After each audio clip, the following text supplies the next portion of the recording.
বাজারে আসছে নতুন 20 টাকার নোট। হ্যাঁ, ঠিকই শুনেছেন, কিন্তু প্রশ্ন হলো পুরনো নোটগুলো কি তাহলে বাতিল হয়ে যাচ্ছে নাকি আগের মতোই লেনদেন চলবে? এই প্রশ্নটা এখন অনেকের মনেই ঘুরপাক খাচ্ছে, আর তাই আজকের ভিডিওতে আমরা জানবো এই নতুন 20 টাকার নোট নিয়ে সবকিছু একদম খোলাসা করে। প্রথমেই শুরু করি একদম মূল খবর দিয়ে। ভারতীয় রিজার্ভ ব্যাংক ঘোষণা করেছে খুব শীঘ্রই বাজারে আসতে চলেছে নতুন 20 টাকার নোট, আর এই নোটে থাকবে নতুন গভর্নর সঞ্জয় মালহোত্রের স্বাক্ষর। কিন্তু চমকের বিষয় হচ্ছে নোটের রং, ডিজাইন, সাইজ, এমনকি নিরাপত্তা চিহ্ন সবই আগের মতোই থাকবে, শুধু বদলাবে স্বাক্ষরটা। এটা কিন্তু নতুন কোনো ঘটনা নয়। আগে যখন গভর্নর বদল হয়েছে তখনও একইভাবে নোটে শুধু স্বাক্ষর পরিবর্তন হয়েছে, ডিজাইন একই থেকেছে। এখন প্রশ্ন উঠতে পারে, কেন হঠাৎ এই নতুন নোট? আসলে ব্যাপারটা রীতিমতো নিয়মের মধ্যেই পড়ে। 2024 সালে ডিসেম্বরে সঞ্জয় মালহোত্রা যখন দায়িত্ব নেন রিজার্ভ ব্যাংকের গভর্নর হিসেবে, তাই তার স্বাক্ষর সহ নতুন নোট বাজারে ছাড়া হচ্ছে।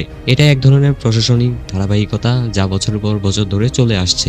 এবার সবচেয়ে গুরুত্বপূর্ণ প্রশ্ন, পুরনো 20 টাকার নোট কি তবে বাতিল হয়ে যাবে? উত্তরটা একদমই স্পষ্ট না, মোটেও না। রিজার্ভ ব্যাংক জানিয়ে দিয়েছে পুরনো নোটগুলো ঠিক আগের মতোই বৈধ, লেনদেন, ব্যাংক জমা সবকিছুতেই আপনি সেগুলো ব্যবহার করতে পারবেন। সাধারণ মানুষের মন যেন কোনো রকম বিভ্রান্তিতে না পড়ে, তাই এমন পরিষ্কার বার্তা দেওয়া হয়েছে। চলুন এবার এক নজরে দেখে নেই নতুন নোট কেমন দেখতে হবে। সামনে থাকবে মহাত্মা গান্ধীর ছবি, থাকবে রিজার্ভ ব্যাংকের লোগো, অশোক স্তম্ভ আর পরিচিত নিরাপত্তা বৈশিষ্ট্য। পিছনে থাকবে ইলোরা গুহার চিত্র, রং থাকবে আগের মতোই হালকা সবুজাভ হলুদ মিশ্রণ। মানে আপনি চোখ বন্ধ করেই বলতে পারবেন এই নোটটা পরিচিত।